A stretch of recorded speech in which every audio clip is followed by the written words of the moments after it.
को बहुत बहुत बधाई देना चाहता हूँ। ये इतनी इम्पोर्टेंट किताब इतने इम्पोर्टेंट सब्जेक्ट पे लिखने के लिए, और इन्होंने काफ़ी दिनों से लिख रहे थे, बहुत मेहनत की है, और इसको आप ज़रूर पढ़िएगा और इसको रिकमेंड कीजिएगा। जैस्मिन बहुत अच्छा लिखते हैं, बहुत सिंपल स्टाइल में लिखते हैं, आपको इसको पढ़ने में बहुत मज़ा आएगा।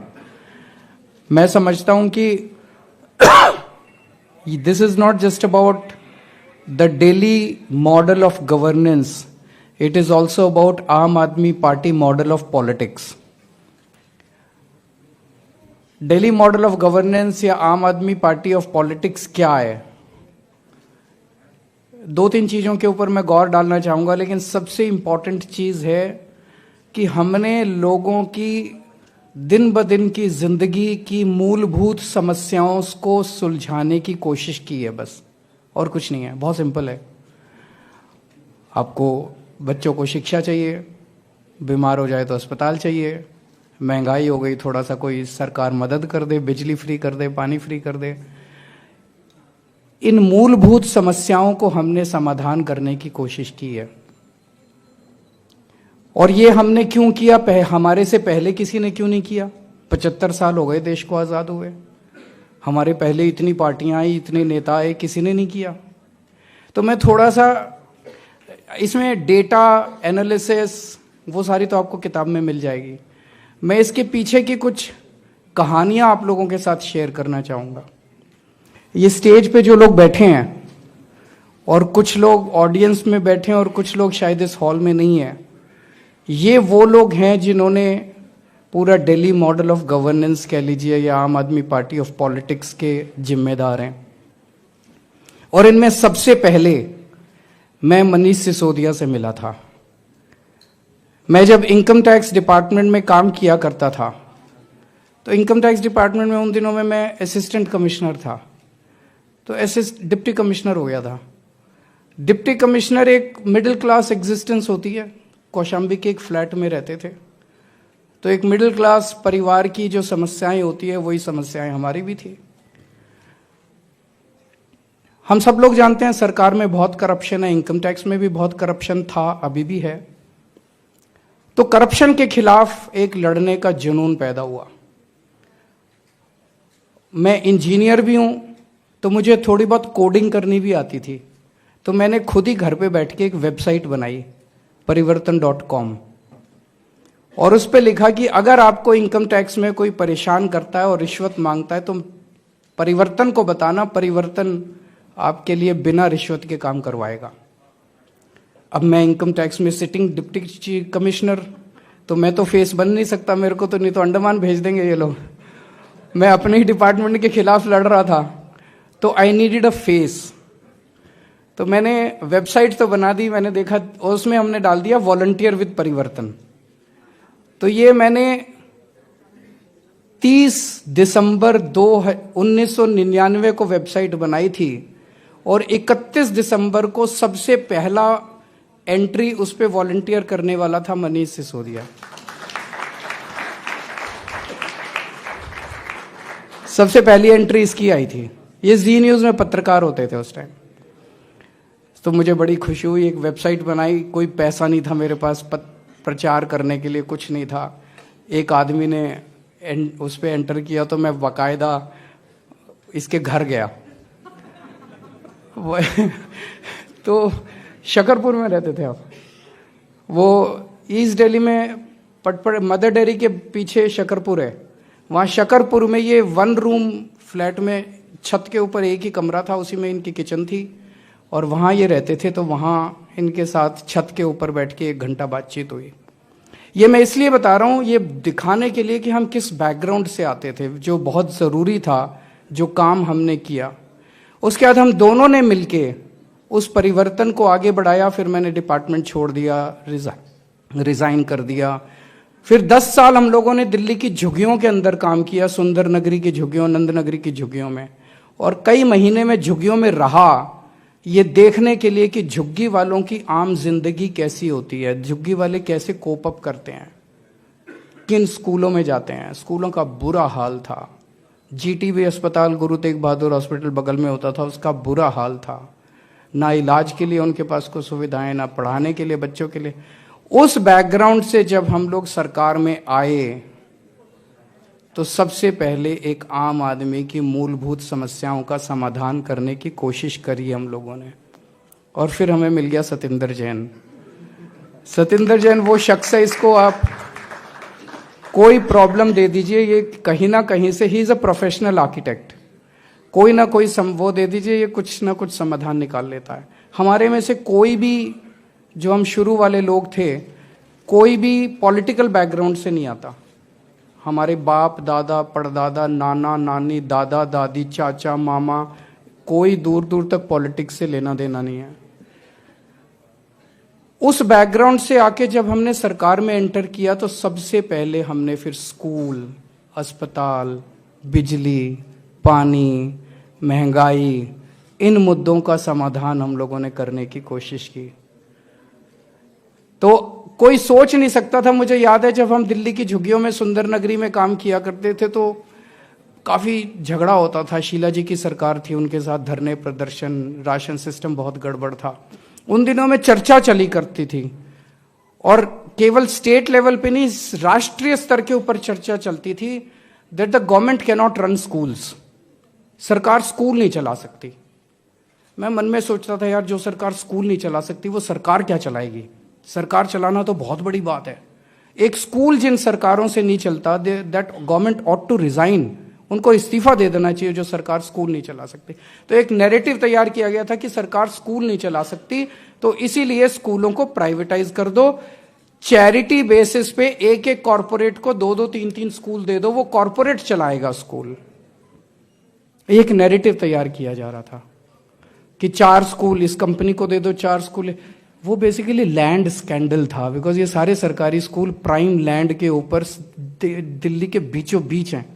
तो वो जमीन लेके क्या करते, वो स्कूल में तो पता नहीं क्या करते, कुछ बच्चों को बढ़ाते नहीं बढ़ाते, उस जमीन के ऊपर अपना कुछ ना कुछ खड़ा कर लेते और वो करते।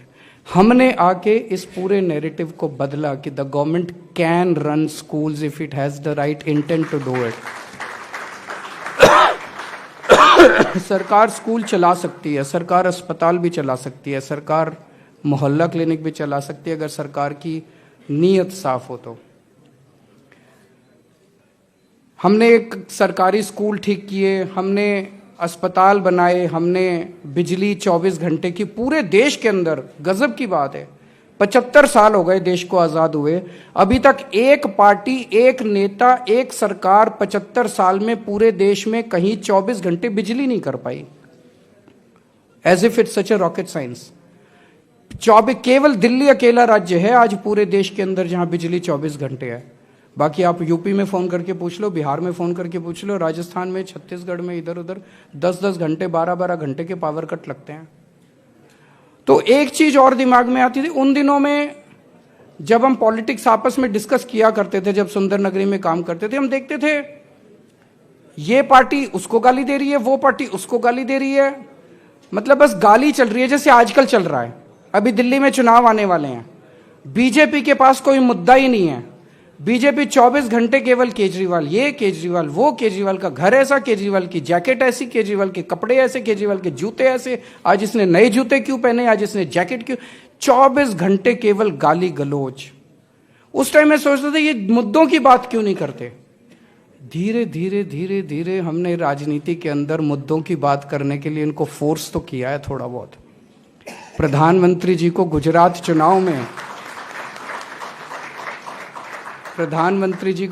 चुनाव में एक फर्जी क्लासरूम बना के वहाँ जाके फोटो खिंचवानी पड़ी थी। इतना तो हमारा कंट्रीब्यूशन है देश की राजनीति के अंदर। तो धीरे धीरे हमने इनको फोर्स किया है। तो सबसे पहली चीज, ये जाति के नाम पे चुनाव लड़ते थे, धर्म के नाम पे चुनाव लड़ते थे। अभी भी जब हम आपस में चर्चा कर रहे थे दिल्ली में, आज हमने सारी टिकटें अनाउंस कर दी हैं हमारे कैंडिडेट्स की, हम टिकट्स अनाउंस कर रहे थे, तो हमारे डिस्कशन में कभी भी ये नहीं आता कि ये फलानी सीट जो है ये इस जात की है इसलिए इस जाति को दे दो, उस जात की है इसलिए उस जाति को दे दो। हमारी केवल परफॉर्मेंस के बेसिस पे हमारी टिकटें बांटी जाती हैं। केवल ये देखते हैं कि कौन काम कर रहा है, किसको जनता पसंद कर रही है, कौन काम नहीं कर रहा, किसको जनता, केवल और केवल गवर्नेंस के बेसिस के ऊपर। तो गवर्नेंस के बेसिस पे चुनाव लड़े जा सकते हैं और चुनाव जीते जा सकते हैं, ये हमने इस देश के अंदर साबित करके दिखा दिया।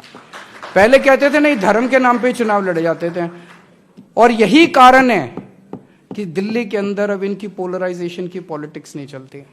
पिछले चुनाव में 2020 में इन्होंने कितना शाहीन बाग करने की कोशिश की, लेकिन स्कूल और अस्पतालों ने शाहीन बाग को हरा दिया।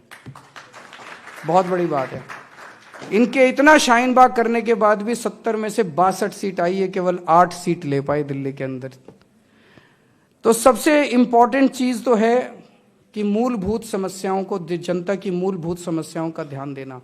और ये हम कुछ तो अच्छा कर ही रहे होंगे क्योंकि जनता को पसंद आ रहा है जो कुछ भी हम कर रहे हैं। 3 बार तो दिल्ली में चुनाव जीत चुके, अब चौथा चुनाव है, उसमें भी जनता कह रही है कि सरकार तो आम आदमी पार्टी की बनेगी, 2-4 सीट ऊपर नीचे ना हो जाए, पर अब चौथी बार सरकार बनाने जा रहे हैं हम दिल्ली के अंदर।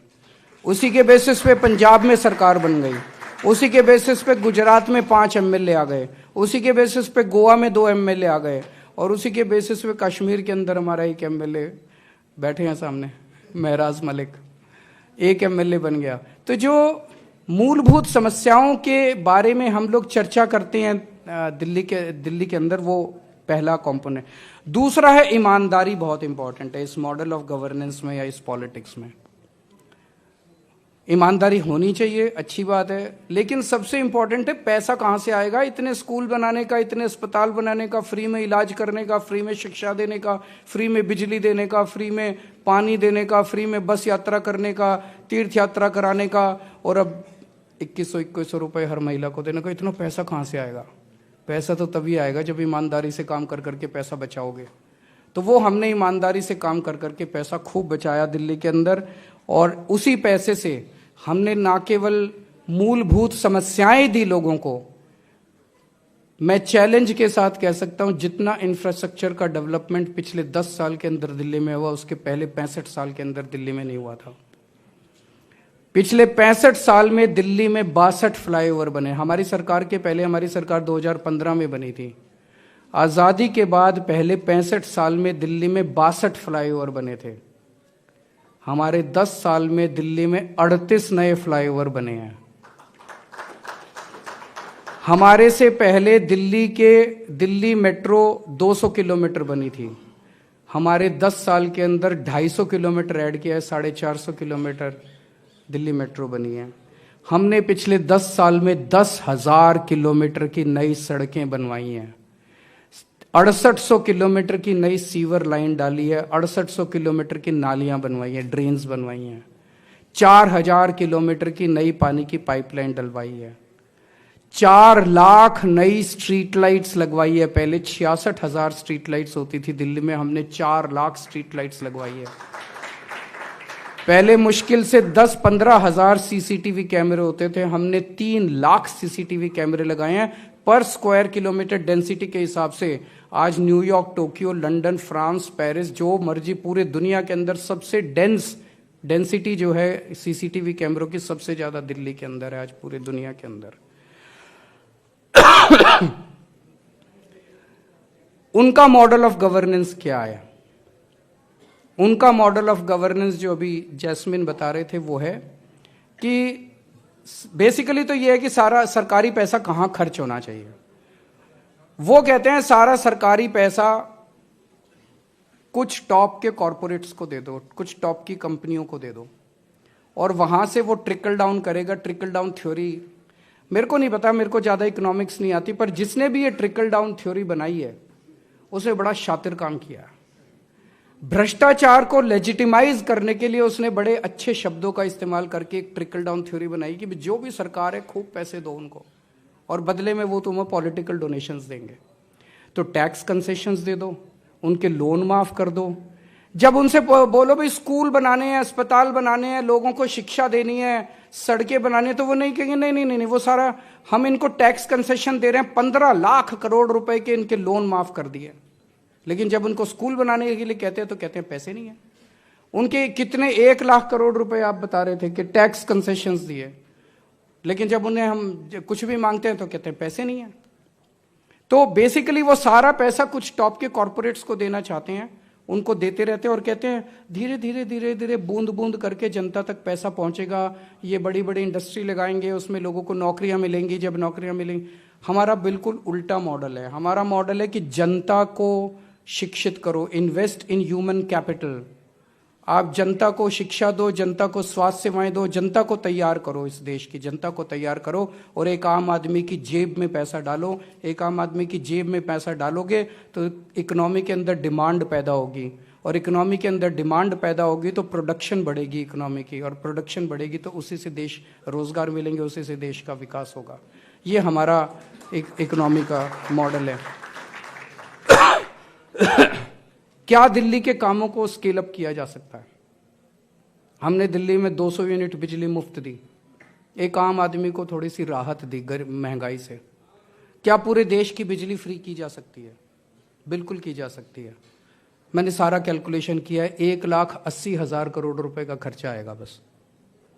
1,80,000 करोड़ तो ये एक आदमी को ही दे देते हैं। क्या दिल्ली के देश के सारे स्कूलों को ठीक किया जा सकता है?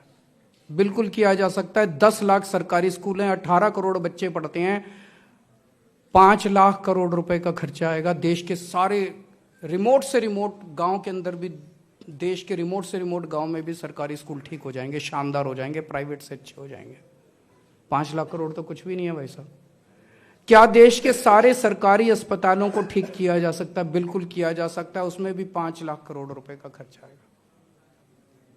इतने से पैसे के अंदर देश का इतना जबरदस्त विकास हो सकता है। नीयत नहीं है। मैं हमेशा कहता हूं सरकार में पैसे की कमी नहीं है, नीयत की कमी है। तो बहुत बहुत शुक्रिया आप लोगों का, जैस्मिन को बहुत बहुत बधाई, और इस किताब को आप लोग ज़रूर पढ़िएगा और खरीद के डिस्ट्रीब्यूट भी कीजिएगा लोगों को पढ़ने के लिए, ताकि एक आम आदमी की बात, कि आम आदमी की गवर्नेंस और आम आदमी की राजनीति कैसे हो, ये जनता तक पहुंच सके और ये डिस्कशन जो है ये वाइडर हो सके।